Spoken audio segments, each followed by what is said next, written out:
सुंदरवन के जंगल में ये इस हफ्ते की तीसरी ऐसी घटना थी।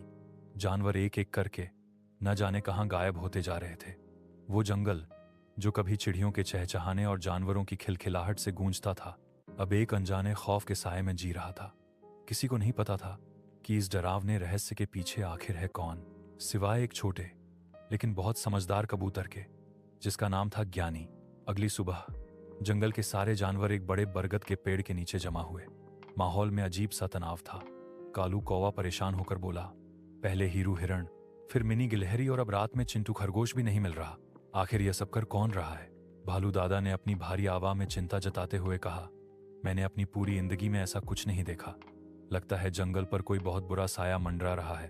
तभी जंगल का राजा शेर सिंह अपनी गुफा से बाहर आया और गरजकर बोला, डरो मत, मैं हूं ना यहाँ का राजा। कोई भी हो, मैं उसे देख लूंगा। हम सब मिलकर अपनी ताकत से किसी भी दुश्मन को धूल चटा सकते हैं। शेर सिंह की बातों से बाकी जानवरों को थोड़ी हिम्मत तो मिली, लेकिन ज्ञानी कबूतर चुपचाप सब कुछ देख और सुन रहा था। वो जानता था कि यह मामला सिर्फ ताकत का नहीं है। उसने गौर किया था कि जब भी कोई जानवर गायब होता, उससे ठीक पहले एक अजीब मीठी सी खुशबू हवा में घुल जाती थी और एक बैंगनी धुआं उठता था। यह कोई मामूली खतरा नहीं था, यह कुछ जादुई और भयानक था। ज्ञानी ने धीरे से कहा, शेर सिंह महाराज, हमें ताकत के साथ साथ अपनी अक्ल का भी इस्तेमाल करना होगा। यह कोई आम शिकारी नहीं लगता। शेर सिंह हंस पड़ा, ज्ञानी, तुम तो हमेशा ही डरते रहते हो। हम जानवर हैं, लड़ना हमारी फितरत है। तुम ऊपर उड़कर सब देख सकते हो, तो जाओ और पता लगाओ कि ये कौन है, ताकि हम उसे वहां चखा सकें। भीड़ में ज्ञानी की बात दबकर रह गई, लेकिन उसने मन ही मन फैसला कर लिया कि वो इस रहस्य की जड़ तक पहुंचकर रहेगा। वह अपने दोस्तों को यूं एक एक करके गायब होते नहीं देख सकता था। उसी दिन ज्ञानी जंगल के ऊपर ऊंचाई पर उड़ने लगा। उसने उन जगहों पर खास ध्यान दिया जहां से जानवर गायब हुए थे। उसे एक पैटर्न निगर आया। हर जगह के पास फूल मुरझाए हुए थे और एक अजीब सी काली राख बिखरी पड़ी थी। यह राख मामूली आग की नहीं थी, इसमें से वही मीठी नशीली महक आ रही थी। ज्ञानी उस महक के पीछे पीछे उड़ता रहा। वो जंगल के उस हिस्से की तरफ बढ़ रहा था जिसे अंधेरी घाटी के नाम से जाना जाता था। उस जगह को लेकर कई डरावनी कहानियां मशहूर थीं। कहते थे कि वहां सूरज की रोशनी तक नहीं पहुंचती और वहां बुरी आत्माएं रहती हैं। कोई भी जानवर उस तरफ जाने की हिम्मत नहीं करता था। जैसे जैसे ज्ञानी अंधेरी घाटी के पास पहुंचा, हवा ठंडी और भारी होने लगी। पेड़ों के आकार अजीब और डरावने थे, मानो किसी ने उन्हें दर्द में मरोड़ दिया हो। चारों तरफ ऐसा भयानक सन्नाटा था कि हवा के चलने की आवाज भी नहीं थी। ज्ञानी का दिल ओर ओर से धड़क रहा था, पर वो रुका नहीं। उसे अपने दोस्तों को जो बचाना था। घाटी के ठीक बीच में एक बहुत बड़ा सूखा हुआ पेड़ था, जिसकी टहनियां कंकाल की उंगलियों की तरह आसमान की ओर उठी थीं। उस पेड़ के नीचे एक अंधेरी गुफा थी, जिसके मुंह से एक अजीब बैंगनी रोशनी छन छन कर बाहर आ रही थी। ज्ञानी चुपके से एक ऊंची डाली पर बैठ गया और नीचे झोंकने लगा। अंदर का नारा देखकर उसके होश उड़ गए। गुफा के बीच में एक खौफनाक चुड़ैल बैठी थी, जिसका नाम कलंकिनी था। उसके बाल बिखरे हुए थे, आंखें दहकते हुए कोयले की तरह लाल थीं और नाखून किसी जानवर के पंजों जैसे लंबे और नुकीले थे। कलंकिनी एक बड़े से कड़ाहे में कुछ खौला रही थी, जिसमें से वही बैंगनी धुआं उठ रहा था। कड़ाहे के पास ही एक अजीब सा पौधा रखा था, जिसकी पत्तियां अंधेरे में भी चमक रही थीं। कलंकिनी उस पौधे की एक पत्ती तोड़ती, उसे होठों से लगाती और कोई भयानक मंत्र बुदबुदाती। फिर वो कड़ाहे में फूंक मारती और उसमें से धुएं का एक बड़ा बैंगनी गोला निकलकर जंगल की ओर उड़ जाता। ज्ञानी सब समझ गया। तो यह था चुड़ैल का राज। यही जादुई जड़ी बूटी उसकी ताकत का स्रोत थी, जिससे वो जानवरों को फांसाने वाला धुआं बनाती थी।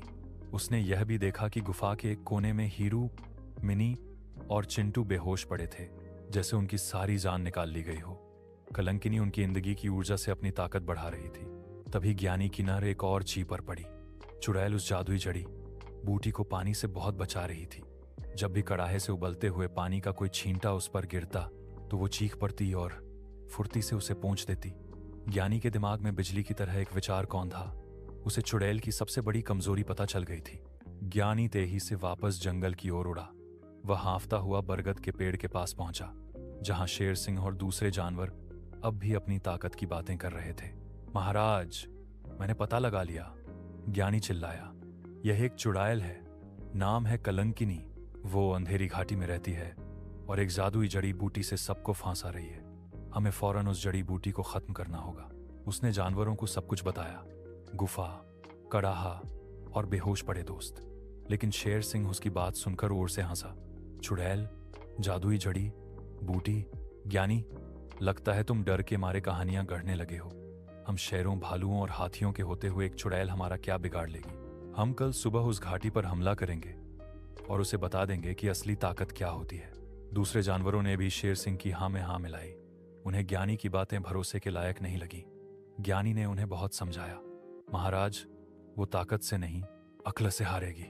उसकी सारी शक्ति उस जड़ी बूटी में है। लेकिन उसकी बात किसी ने नहीं सुनी। ज्ञानी निराश हो गया। वो जानता था कि अगर जानवरों ने सीधे हमला किया तो वे सब के सब कलंकिनी के जाल में फंस जाएंगे।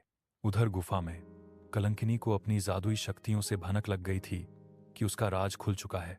वह गुस्से से आग बबूला हो गई। एक मामूली सा कबूतर, उसकी इतनी हिम्मत कि मेरे राह पर से पर्दा उठाए। अब मैं इन सारे जानवरों को एक ही बार में सबक सिखाऊंगी। उस रात जब पूरा जंगल गहरी नींद में था, कलंकिनी ने अपनी पूरी ताकत लगा दी। उसने जादुई जड़ी बूटी का एक बड़ा हिस्सा तोड़ा और उसे खौलते कड़ाहे में डाल दिया। इस बार पहले से भी कहीं ज्यादा घना और गहरा बैंगनी धुआं गुफा से निकला और पूरे सुंदरवन में फैल गया। यह धुआं इतना खतरनाक था कि जो भी जानवर इसकी चपेट में आया वो वहीं का वहीं पत्थर का बन गया। शेर सिंह अपनी गुफा में ही जम गया। भालू दादा पेड़ के नीचे सोते सोते मूर्ति बन गए। एक एक करके जंगल के सारे जानवर चुड़ैल के जादू का शिकार हो गए। वो धुआं धीरे धीरे उन सबको अंधेरी घाटी की ओर खींचने लगा। पूरे जंगल में सिर्फ ज्ञानी ही बचा था। उसने खतरे को पहले ही भांप लिया था और वो जंगल के सबसे ऊंचे पेड़ की चोटी पर जा बैठा था, जहां धुएं का असर कम था। जब उसने नीचे देखा तो उसका दिल डूब गया। पूरा जंगल खामोश था और उसके सारे दोस्त, यहां तक कि ताकतवर शेर सिंह भी, बेबस मूर्तियों की तरह चुड़ैल की गुफा की ओर खींचे जा रहे थे। अब सारी जिम्मेदारी ज्ञानी के कंधों पर थी। वह अकेला था पर डरा हुआ नहीं था। उसे चुड़ैल की कमजोरी याद थी। पानी, उसके दिमाग में एक योजना आई। वह अकेला यह काम नहीं कर सकता था। उसे मदद की जरूरत थी। वह फौरन अपने घोंसले की तरफ उड़ा जहां उसके परिवार के बाकी कबूतर रहते थे। उसने सबको पूरी योजना समझाई। पहले तो वे सब बहुत डरे, लेकिन ज्ञानी का हौसला देखकर वे भी साथ देने को तैयार हो गए। याद रखना, ज्ञानी ने कहा, यह हमारे जंगल को बचाने का आखिरी मौका है। हमें यह करना ही होगा। सैकड़ों कबूतरों का झुंड रात के अंधेरे में नदी की ओर उड़ा। उन्होंने अपनी चोंच में और बड़े बड़े पत्तों के दोनों में जितना हो सका उतना पानी भरा। फिर वे एक सेना की तरह अंधेरी घाटी की ओर उड़ चले। जब वे गुफा के पास पहुंचे तो कलंकिनी सभी जानवरों को एक बड़े से पिंजरे में बंद करके उनकी आत्मा को हमेशा के लिए चुराने की तैयारी कर रही थी। वह जोर जोर से हंस रही थी। हा हा हा, अब ये पूरा जंगल मेरा है, मुझे कोई नहीं रोक सकता। तभी ज्ञानी ने आवाज लगाई, अब। और फिर कबूतरों की सेना ने गुफा पर पानी बरसाना शुरू कर दिया। पानी की मोटी मोटी बूंदें सीधे उस चमकती हुई जादुई जड़ी बूटी पर गिरीं। जैसे ही पानी ने जड़ी बूटी को छुआ, वो एक हवा के साथ मुरझाने लगी। उसकी चमक फीकी पड़ गई और देखते ही देखते वह राख के ढेर में बदल गई। नहीं, कलंकिनी दर्द से चीखी। उसकी शक्ति का स्रोत खत्म हो चुका था। उसके शरीर से बैंगनी ऊर्जा निकलने लगी। उसका चेहरा तेजी से बूढ़ा होने लगा और कुछ ही पलों में वह खुद भी राख के एक ढेर में बदल गई। जैसे ही चुड़ैल खत्म हुई, उसका जादू टूट गया। बैंगनी धुआं छोड़ गया। वो बड़ा सा पिंजरा हवा में गायब हो गया और जंगल के सभी जानवर होश में आ गए। उन्होंने खुद को चुड़ैल की गुफा के सामने पाया और उनके सामने ज्ञानी और उसकी बहादुर कबूतर सेना खड़ी थी। जंगल लौटकर शेर सिंह ने शर्म से अपना सिर झुका लिया। वह ज्ञानी के पास गया और बोला, ज्ञानी, हमें माफ कर दो। हम अपनी ताकत के घमंड में इतने अंधे हो गए थे कि तुम्हारी समझदारी देख ही नहीं पाए। आज तुमने यह साबित कर दिया कि अक्ल ही सबसे बड़ी ताकत है। सभी जानवरों ने एक सुर में ज्ञानी और उसके बहादुर दोस्तों को धन्यवाद कहा। सुंदरवन में एक बार फिर खुशियों की चहचहाहट लौट आई थी। सारे जानवर अब यह सबक सीख चुके थे कि किसी भी मुसीबत का सामना सिर्फ बल से नहीं, बल्कि एकता और समझदारी से किया जाता है।